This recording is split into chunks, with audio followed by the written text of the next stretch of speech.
Hai, Assalamualaikum dan selamat sejahtera. Selamat datang ke kelas sains tahun 1 SPM. Semalam saya dah ajar melalui video YouTube saya dah ajar macam mana kita nak identify apa perbezaan atom, molekul dan juga ion. Saya harap kamu masih ingat lagi lah apa yang kita belajar semalam. So, untuk hari ini saya nak kamu buka kamu punya modul yang sama, modul 7 unsur dan bahan. So saya nak minta kamu tolong buka muka surat 4. Muka surat 4. Hari ni kita akan pergi ke subtopik 7.2 jadual berkala unsur. Okey, untuk jadual berkala unsur ni sebenarnya subtopik yang sangat senang. Tak ada apa-apa pun yang kamu nak risaukan. Nanti lepas saya terang kamu akan tahulah apa itu jadual berkala unsur. Selalunya topik ni pelajar tak suka sebab banyak benda yang nak kena hafal. Tapi tak apa, di peringkat kita tahun 1 SPM ni kita relax je. Yang penting kamu tengok video ni. Kalau tak faham, kontak cikgu dan tanya. So insya-Allah masalah kamu akan selesai. So kita tengok belakang ni. Belakang ni saya disediakan contoh apa itu jadual berkala unsur. Inilah jadual berkala unsur. Jadual berkala unsur ni adalah unsur dalam bahan kimia yang kita susun dalam jadual. Contoh kamu punya timetable kelas, kamu belajar BM, belajar sains kan. Tapi cikgu kamu dah buat cantik-cantik dalam jadual. Sama lah macam ni. Unsur-unsur dalam kimia kita letak dalam jadual. Okey, apa itu unsur? Saya bagi contoh.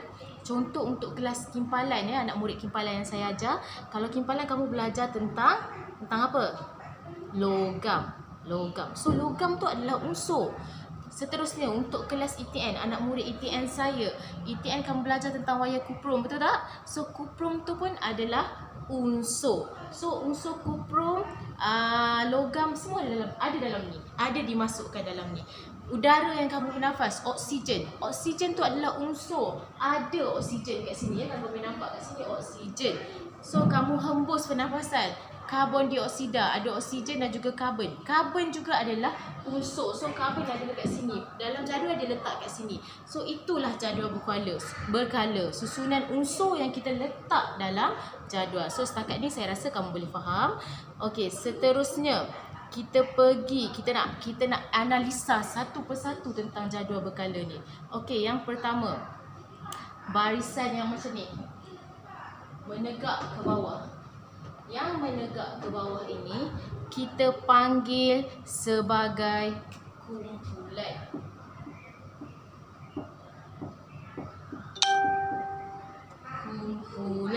So, yang menegak yang pertama ni kita panggil kumpulan 1, kumpulan 2, kumpulan 3 hinggalah ke hujung.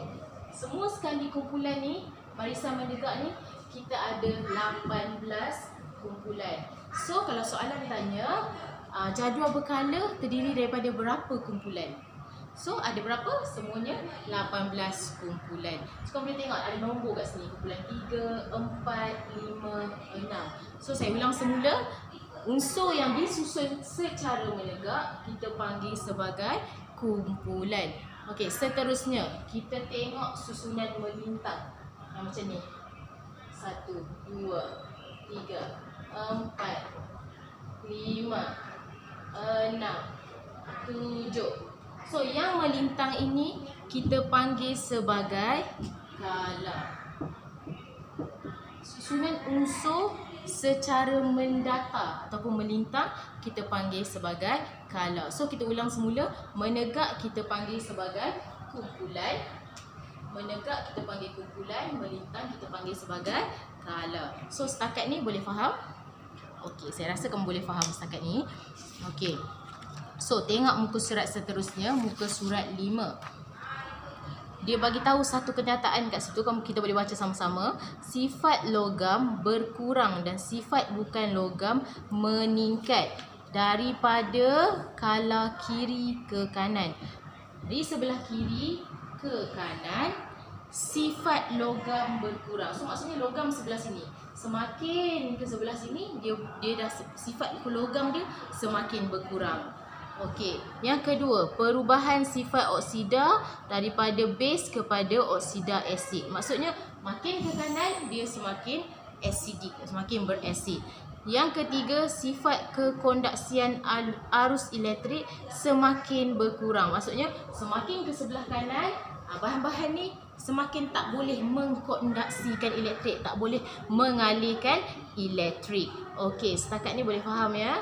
Okey, so setakat itu saja pengajaran kita hari ini tentang jadual berkala. So kita ulang sikit, kita recap sikit sama-sama.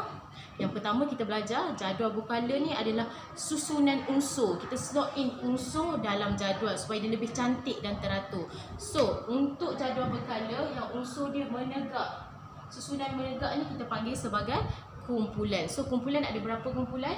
Ada 18 kumpulan. Untuk melintang pula kita panggil sebagai kala. So ada berapa kala? Kita boleh kira kat sini 1, 2, 3, 4, 5, 6, 7. Ada 7 kala. Okey, itu saja setakat hari ini. Saya harap kamu faham dan saya harap segala ilmu yang saya bagi hari ini kamu dapat letak kat dalam otak kamu dalam jangka masa yang lama.